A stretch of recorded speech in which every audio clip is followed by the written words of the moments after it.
Okay, so I'm going to look at the health and safety and the precautions we could take during our short film production. I've got a document here where I've documented every single hazard that I found uh, during the production phase. This is how I'm going to go about it.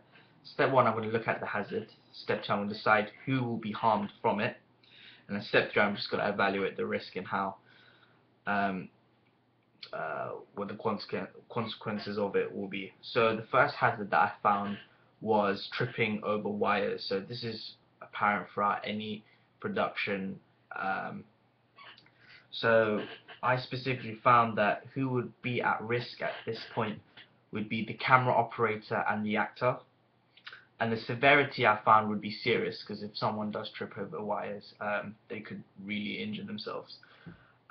So the way we controlled this measure was we grouped together all the wires and take them on the floor so it's visible to everyone, so everyone knows not to trip over it, and as well as they're all secure.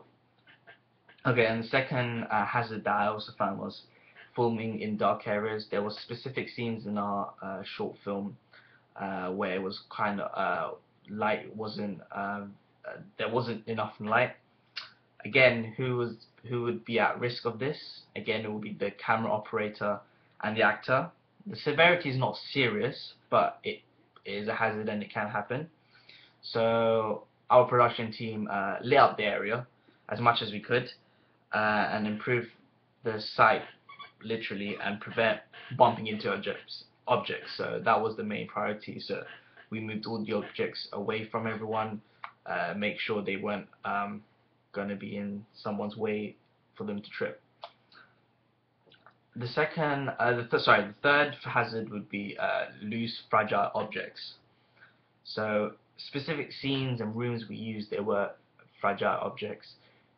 Especially in the last scene, we've got computers, they're fragile. Again, who would be at risk?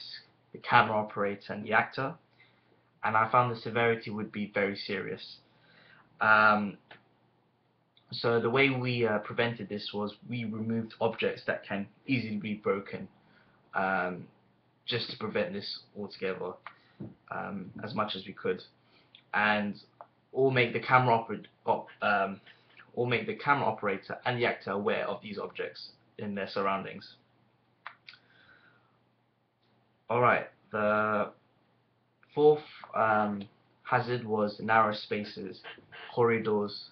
We used lots of corridors during our short film. Again, who would be at risk? Camera operator and actor. This is not so serious because, obviously, if there are objects, it would be serious, but most of the time there wasn't.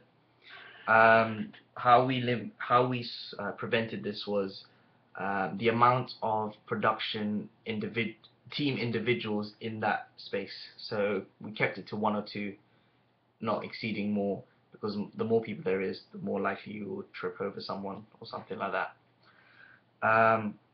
So number 5, the fifth hazard was slippery surfaces. There's the toilet scene. Slippery surfaces is a major. Again, camera operator and actor, and I found this was very serious. So how we prevented this was make sure the surface is clean and dry for our actors to go in, or in some cases put a mat or something to make it extra safe for the actor and the camera operator. Number 6, and the final one that we discovered, was tripping on the stairs while running, or tripping down the stairs while walking down them. As you can see in specific scenes in our short film, we've got both protagonists going downstairs. As you can guess, the person affected is the actor as well as the camera operator, because they've got heavy gear and they're going to have to take it down the staircase. And the severity was very serious because you could injure yourself really badly. And how we prevented this was we took our time going down the stairs. We didn't run, we walked it, We also made sure that we wore appropriate footwear during during the production, so that the prevention we could prevent ourselves from tripping up. So yeah, these are the hazards, and this is how we prevented them.